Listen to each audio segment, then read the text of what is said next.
इस वक्त की बड़ी खबर हम आपको बता रहे हैं, जहां जमीनी विवाद में दो सगे भाइयों की जान चली गई थी। जहां गैस एजेंसी संचालक सतीश और दिलबाग को गोली मारकर हत्या कर दी गई थी। इस डबल मर्डर केस में पुलिस ने तेजी से कार्रवाई करते हुए 24 घंटे के अंदर ही 3 आरोपियों को गिरफ्तार कर लिया है। जींद के सफीदो रोड बाईपास पर मंगलवार बुधवार की दरमियानी रात 2 बजे ये सनसनीखेज वारदात को अंजाम दिया गया था। मृतक सतीश और दिलबाग निर्जन गांव के रहने वाले थे और गैस एजेंसी चलाते थे। पुलिस ने इस डबल मर्डर केस में 3 आरोपियों, जिसमें सुरेश और उसका बेटा मोहित और उनका दोस्त लक्ष्य को गिरफ्तार किया है। डीएसपी जितेंद्र ने सिविल लाइन थाना प्रभारी विनोद कुमार ने जानकारी दी है कि आरोपियों को रिमांड पर लेकर हत्या में इस्तेमाल किए गए हथियार व वाहन की बरामदी की जाएगी। इस हत्याकांड से जड़े एक लंबे समय से चल रहे जमीनी विवाद से जुड़ी हुई हैं।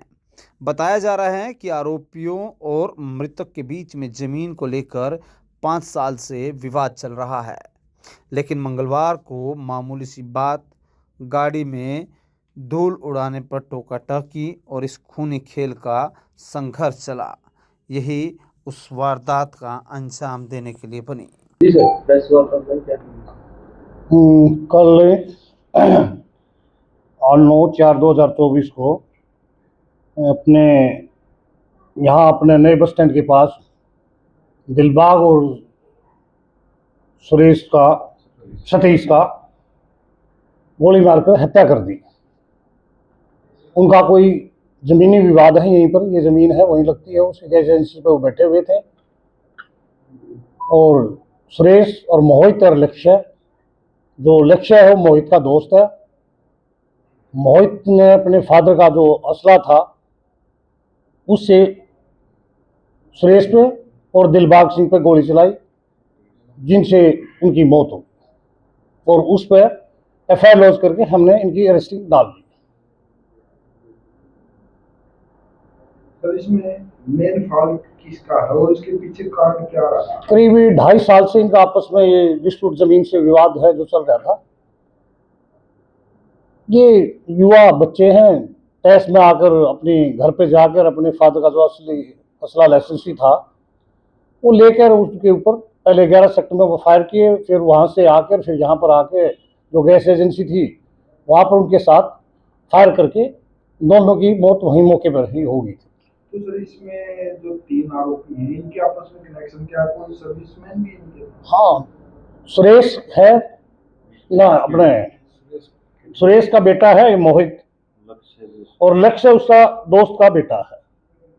तो मोहित है वो सर्विस करता है अपने शिक्षा विभाग में और ये लक्ष्य करता है रोडवेज डिपार्टमेंट। तो लक्ष्य का क्या रोल है? लक्ष्य मोहित का दोस्त होने के कारण उसके साथ ही गाड़ी में था और उसने डंडों से उनको मारा और मोहित ने अपने फादर की जो दोनाली बंदूक थी उससे फायर करके गोली चलाकर उनकी। सर, ये इत्तेफाकिया हुआ है या इरादतन, ताकि ये लक्ष्य ये लेके पहुंचने की मर्डर ही करना है? हाँ, उनकी नीति यही थी कि भाई आज बख्शे नहीं, हम आज उनका खत्म कर देते हैं, क्योंकि हमें 2.5 साल से वो परेशान कर रहे हैं। सर, अगर इस पूरे घटनाक्रम पर नजर दौड़ाई जाए तो ये 8:30 बजे से लेके और 1:30 बजे तक घटना की। इस दौरान क्या पुलिस को कोई सूचना मिली बीच में? 7:30-8 के करीब सुरेश ने उनके साथ मारपीट की, फिर ये चले गए। फिर ये लड़का मोहित जो सुरेश का लड़का है और ये लक्ष्य और इनके फादर ने बैठ के देखा भाई हम तो रोज की रोज ये परेशान हो रहे हैं, और फिर ये प्लान करके दोनों का कत्ल कर दिया। तो असला भी बरामद हुआ है? अभी पुलिस की कार्रवाई जारी है। आज हम इनको पेश करके पुलिस रिमांड पे लेंगे। कितने दिन का रिमांड? अभी वो तो कोर्ट बताएगी भी कितने दिन का हमारे को प्रोवाइड कराएंगे। जो सतीश का लड़का है उसकी गाड़ी में फायरिंग हुई, हाँ, तो वो स्टेडियम के पास क्या वो सेक्टर 11 में अपने काम से गया हुआ था, उसके वहां पर फायर हुए, फिर वो वहां से निकल गए।